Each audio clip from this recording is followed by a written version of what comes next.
Hai guys, kembali lagi dengan saya di channel kita. Terima kasih sudah klik video saya. Semoga kalian diberi kesehatan dan rezeki yang melimpah. Amin.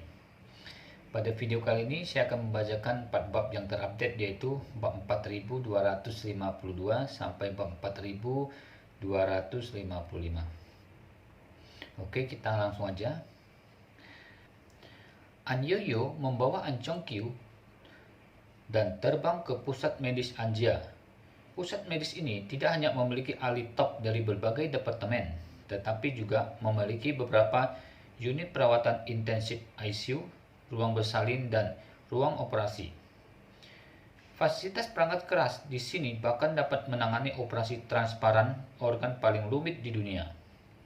Pada saat ini, An Jisan, lelaki tua dari keluarga An, sedang berbaring di bangsal ICU terbesar di pusat medis. Dia diisi dengan berbagai peralatan dan saluran pipa, dan seluruh wajahnya ditutupi masker oksigen, mengandalkan ventilator untuk mempertahankan napas yang lemah. Istrinya, Nenek Yechen, duduk di sampingnya, menggosok tangan kanannya dengan lembut dengan kedua tangan. Air matanya sudah pecah. Meskipun beberapa dokter telah bersiaga, tetapi tidak ada yang bisa mereka lakukan sekarang.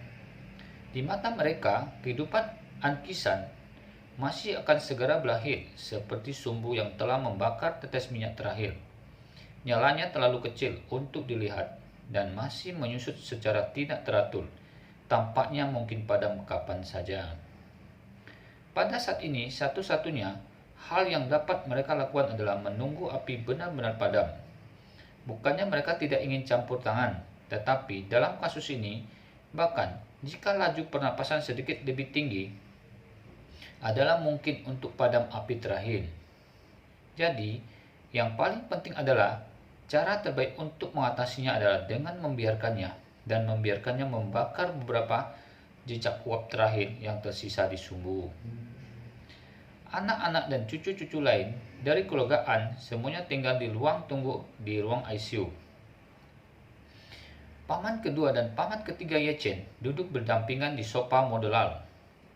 Selain itu, ada seorang lelaki tua kurus dengan rambut pirang dan janggut abu-abu yang duduk di seberang mereka, memegang sedikit jarinya dengan satu tangan.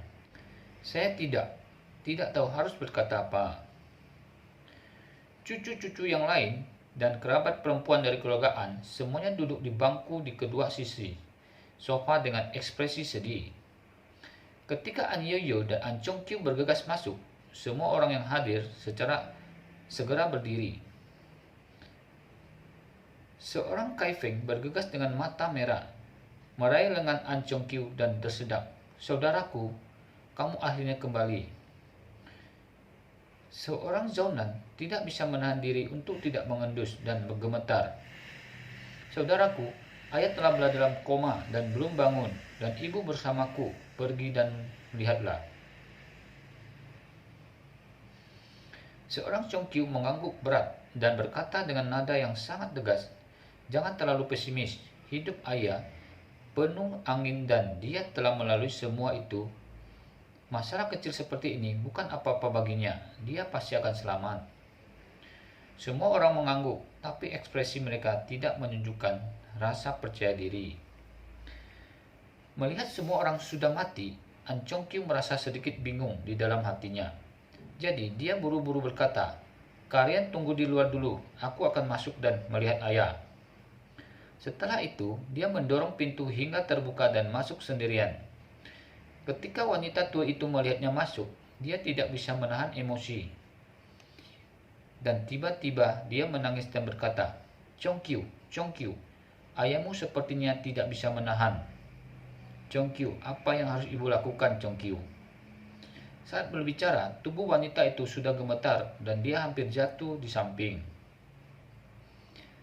Seorang Chongqiu melangkah maju dengan cepat, menopangnya dengan kedua tangannya, menahan keinginan untuk menangis dan tersedak. "Bu, tidak apa-apa, ayah akan baik-baik saja. Dia telah lelah baru-baru ini dan perlu menjaga dirinya sendiri. Istirahat, mungkin kamu akan bangun setelah beberapa saat." Wanita tua itu terus menggelengkan kepalanya perlahan, menatap Ankisan di ranjang rumah sakit. Matanya penuh kesedihan dan keputusasaan. Dia juga seorang yang berpendidikan tinggi dan telah membawa langkah besar dalam dunia yang berubah selama beberapa dekade terakhir. Jadi bagaimana mungkin dia tidak menyadari situasi suaminya saat ini?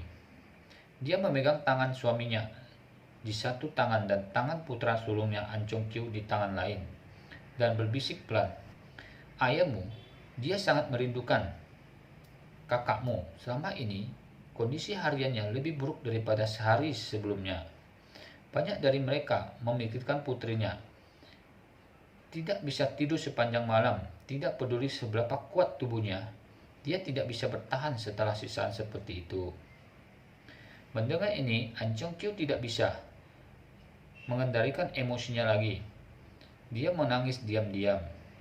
Pada saat ini, wanita tua itu menatap An Chong Kyu dan berkata dengan serius, "Chong Kyu, jika ayahmu tidak dapat menangani rintangan ini, maka kamu dapat pergi ke rumah Ye di Yanjing." An Chong Kyu terkejut. "Bu, kamu?" Wanita itu melanjutkan, "Kamu pergi ke keluarga Ye untuk mengaku bersalah kepada ayah iparmu. Dan cari cara untuk memintanya mengizinkanmu memindahkan kakakmu kembali ke kuburan leluhur keluarga Ye. Aku ingin dia kembali untuk menemani ayahmu." Ini An Chong Kyu berkata dengan cepat, "Bu, hal-hal belum mencapai tahap itu. Jangan berpikir tentang hal-hal ini sedini mungkin."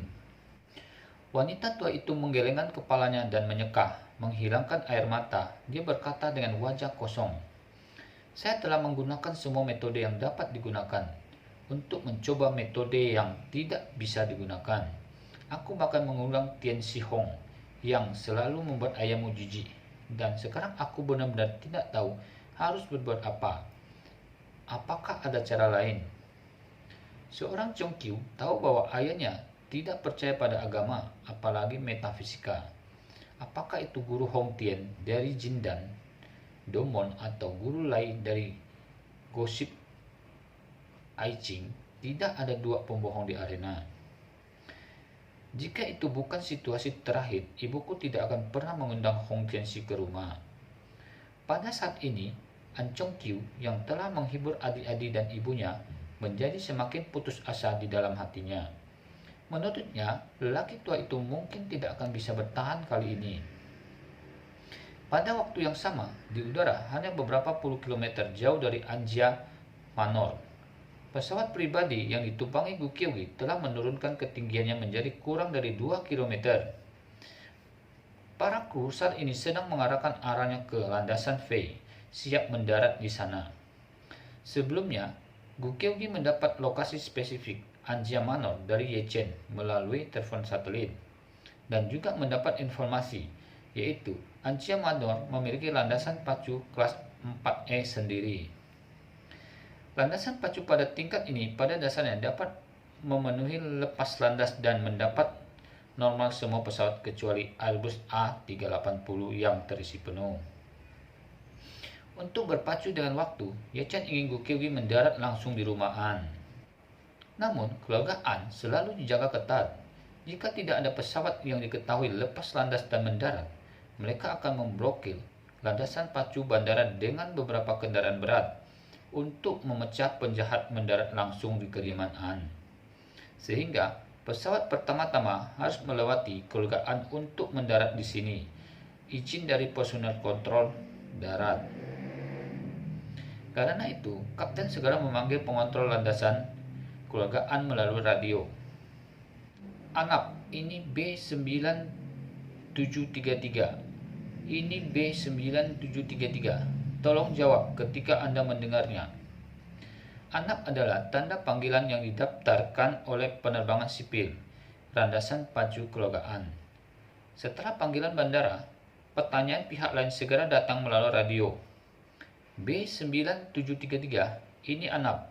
Tolong tunjukkan identitasnya." Kapten berkata dengan tergesa-gesa, "Saya memiliki tamu penting dengan status khusus yang ingin mengunjungi wanita tua Anjia. Perkenalkan, pesawat saya mendarat langsung di landasan Anjia." Pihak lain langsung berkata, kami belum menerima laporan tentang pesawat pengunjung. Bersiaplah, tidak ada pesawat yang diizinkan mendarat di sini. Jika Anda berkunjung, harap hubungi tuan rumah terlebih dahulu. Kami akan membuka landasan segera setelah kami menerima pesan tuan rumah. Kapten berkata, tamu penting di pesawat saya sangat istimewa. Dia tidak memiliki informasi kontak keluargaan untuk saat ini. Tolong beritahu saya atas nama Anda. Maaf, pihak lain menolak tanpa ragu-ragu.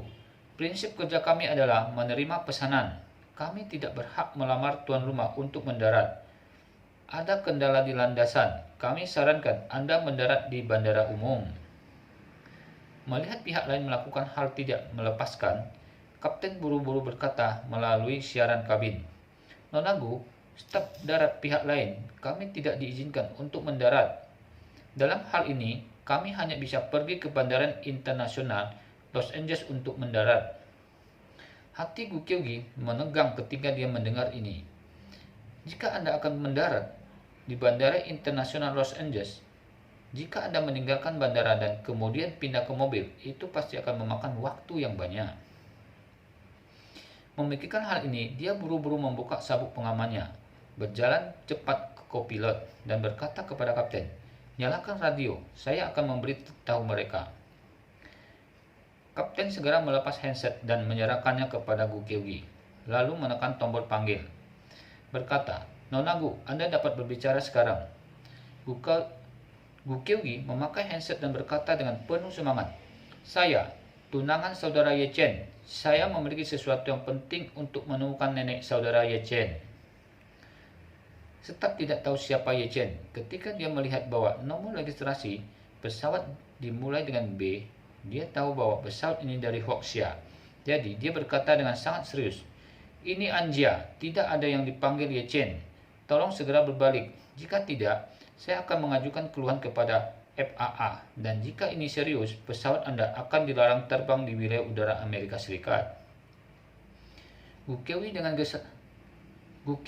dengan tergesa-gesa menginjakkan kakinya dan berseru, kamu berani. Aku akan memberitahumu, kakak Ye Chen adalah putra bibi An Cheng Ki.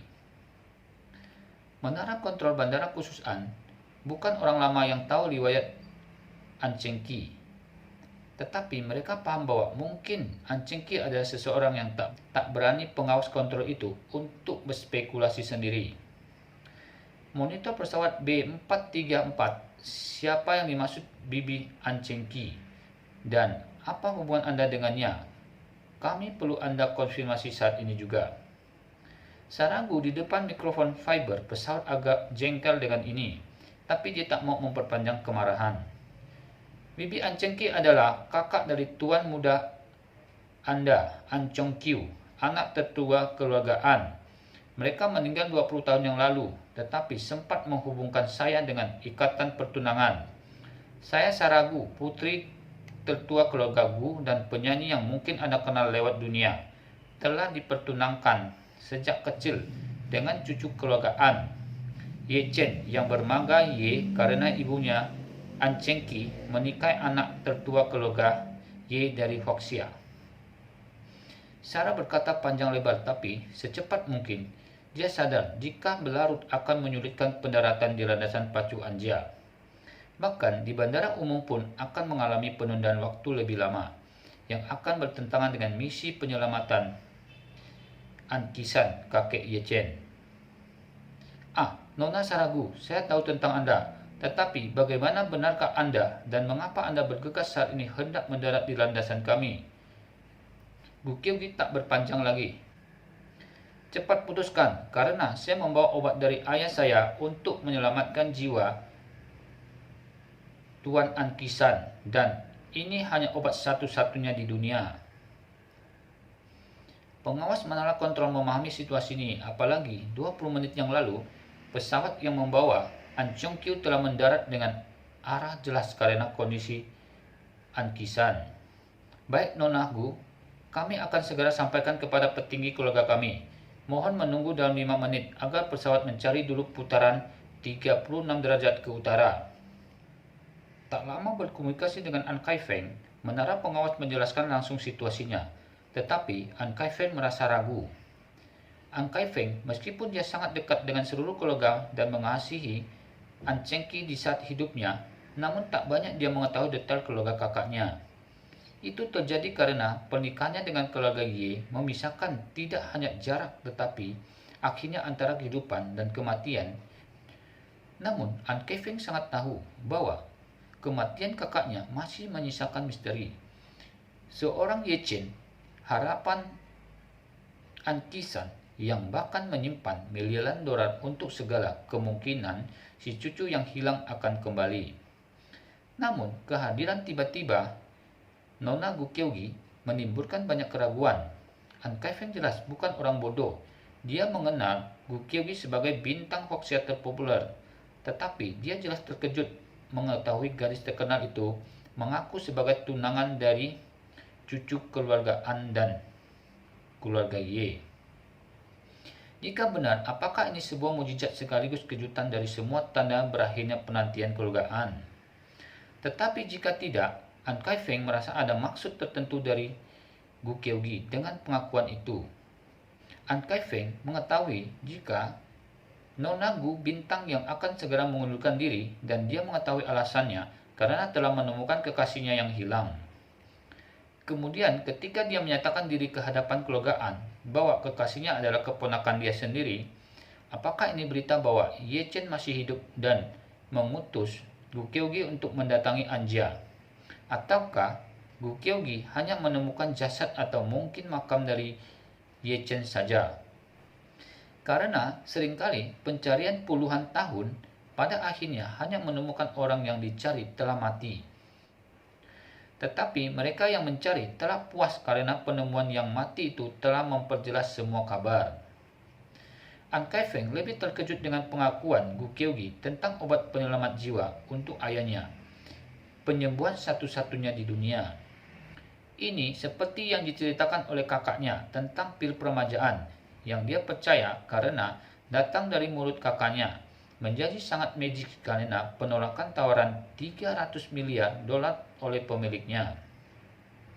Bagaimanapun, An Kai-feng, seorang yang paling keras di antara keluarga An, tidak akan mudah percaya dengan sesuatu yang datang sebagai kejutan. Dia juga tidak percaya dengan segala kepercayaan apalagi tahayul. Sebagaimana ditunjukkan Tianxi yang gagal memberinya penyembuhan untuk ayahnya. Namun ketika seorang Nona Gu datang langsung kepadanya, pemahaman ini menjadi goyah. Apakah obat yang dibawa Nona Gu adalah keajaiban yang serupa sebagaimana yang diceritakan oleh An Chongqiu? Dan menjadi sangat masuk akal jika pemilik sebenarnya dari pil peremajaan adalah Nona Gu, seorang yang mundur di saat popularitasnya sedang di puncak. Dia yang tidak lagi memandang uang sebesar apapun karena memiliki pandangan dan aturan yang tegas. Di saat keraguan memuncak, menara kontrol landasan pacu membuka kembali kontak suara. Bagaimana Tuan Kai-feng? Apakah diizinkan pendaratan dari pesawat Hoxia ini? Kami hanya memberi waktu 5 menit untuk mereka berputar satu kali. Jika tidak diizinkan, maka kami harus mengembalikan mereka ke asal penerbangan mereka di New York. Sesuai data FAA saat ini, pesawat mereka terbang dari New York 20 menit setelah pesawat Tuan An Chongqiu. Kenapa 20 menit saja dan mengikuti An Chongqiu? An Kai-feng berpikir, apakah mungkin sebelumnya An Chongqiu bertemu dengan Nona Gu di New York dan terjadi komunikasi tentang An Qisan? Di antara banyak pertanyaan itu, An Kai-feng akhirnya berpikir cepat. Kontrol, persilakan pesawat mendarat. Setidaknya tahan dulu di landasan sebelum saya tanyakan kakak saya dan mendapat kejelasan tentang Nona Gu.